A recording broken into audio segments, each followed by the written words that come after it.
Hello everybody, Joshino here. So I wasn't going to make a video today because I'm feeling really quite ill. I thought I'd have a day off and just chill, but something came around that I thought was quite interesting and probably worth a little talk about, and I could just have an informal chat. I haven't made a script or anything, so that's that. It's going to be very unscripted.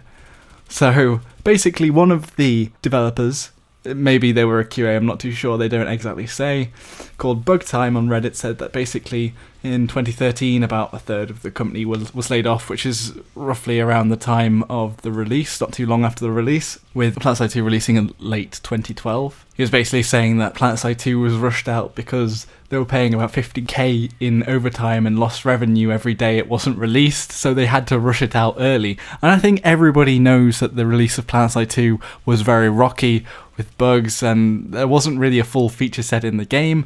And whilst it was still fun, and I definitely played it and enjoyed it, and was wowed by the fact that the type of game it was, there just wasn't anything like it. What the game is now, compared to what it was before, it's come a long way, let's just say that. But the interesting thing is that Lassom, which is Higby, or at least that's who it seems to be on Reddit, gave a response, an uncandied response with some insight to the development process. And he says that the QA team went from about 20 to 3 people, and the idea was that the devs were doing a lot of the QAing, which took a lot of time from the devs' resources and actual time to develop the game, which seems like not a good idea. And he says that this cut happened exactly when they were trying to optimize the game and fix the bugs, so it was not a good time. And in short, he's saying that what happened was that they were just making decisions based on trying to keep the lights on rather than trying to create the best experience possible. And he says that SOE were taking on a lot of smaller games and just trying to flip them very quickly for a little bit of money. I think one of the games that they might have picked up was that Star Wars free-to-play mobile game. Or was it mobile? I'm not sure. Was it PC games? Free Realms? I can imagine those games were probably an easy flip. He's saying John Smedley, the old CEO, basically cared mostly about his team and wanted to keep people in jobs. He also says that SOE are really struggling being a partner with Sony. Apparently they didn't give quite a lot of funding or help them with the games because for the most time, 15 years it says, that they were under Sony Music Group rather than the PlayStation side. And it was only until they were moved over to the PlayStation 4 version that they started caring about them, making the Planetside title. And for an example, he says that DCUO, which is DC Universe Online, the Hero MMO on PlayStation 3, had 3 times the budget Planetside 2 had, which is quite a big amount more, and it has 2 times the dev timeline too, and that may be why they wanted to go ahead with that PS4 title for Planetside 2. Perhaps they were thinking that they get a lot more funding.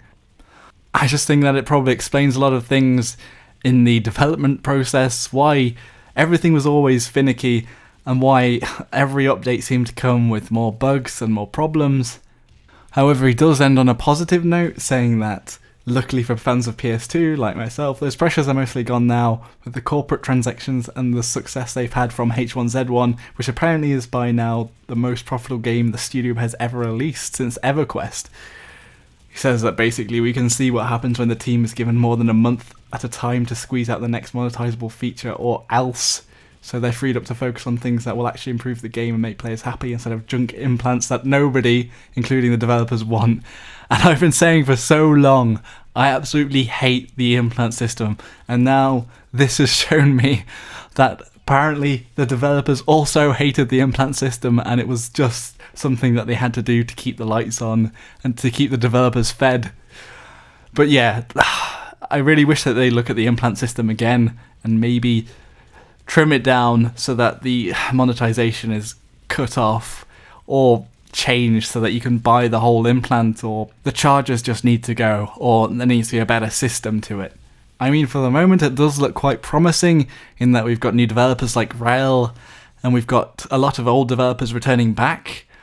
Whether or not there's enough of a QA team to actually get things out correctly is something else entirely, seeing as every patch seems to be dead on arrival or bring a new bug on the first day of release, which does seem to get patched out, and we're having problems with the E servers at the moment, so whether or not all the resources are going to H1Z1 or if we're seeing that much of it come to Planetside 2, we can tell that the development at the moment is more promising, and a lot of the features are a bit more fleshed out. But it's interesting that he says that they're squeezing a feature out every month. They were doing that before. I mean, that's still their sort of what they're going off now. They're pushing out some feature every month. But I suppose that some of the features are accumulative, like this construction feature has been in progress since, well, a long time. Maybe December, I think it was probably first previewed, or November time. So it's been in the work about 3 months now. So perhaps that's showing some light in the fact that we're not just having an update pushed out every month with a very jittery feature like the implant system, which is ugly. It's not well thought out as to the monetization versus the reward or the ability to play free. And the Planetside 2 and SOE are generally good at keeping their games free to play, and Planetside 2 was a good model for free to play. But the only little thing in the game that isn't is the implant system and the charges. I just think they need to do away with it. Anyway, I just thought it was interesting and I thought I could talk about it. And I did want to, normally you want to release a video on the Thursday because that's when everyone's getting bored from work. And also it's my day off, and so is Friday, so they are video making days. Anyway, I'm going to brainstorm something to do tomorrow. I've realised that all the sticky notes on my computer, I've done all of those videos. Like, every idea I've had, I've completed now. I was like looking through them. Actually, I was going to do a video on our shotguns OP, but I thought after the last one was really quite, not controversial, but compared to my other videos, I've got a lot more dislikes than I would normally. So, I don't know, it just, you notice that sort of thing. This one also may be a little bit controversial, or I don't know. So let's make something a bit more blasé next time, like a guide or something. I'm going to brainstorm and put something together tomorrow. I might put 2 videos together tomorrow because I'm going to Leeds to visit a friend. Anyway, if you enjoyed the video, be sure to give it a like. If you thought it was naff, give it a dislike. And subscribe for some more great content and a video tomorrow. I'm not sure what it'll be, but it'll be positive and it'll be informative. That's all I can promise. Until next time, everybody, Joshino.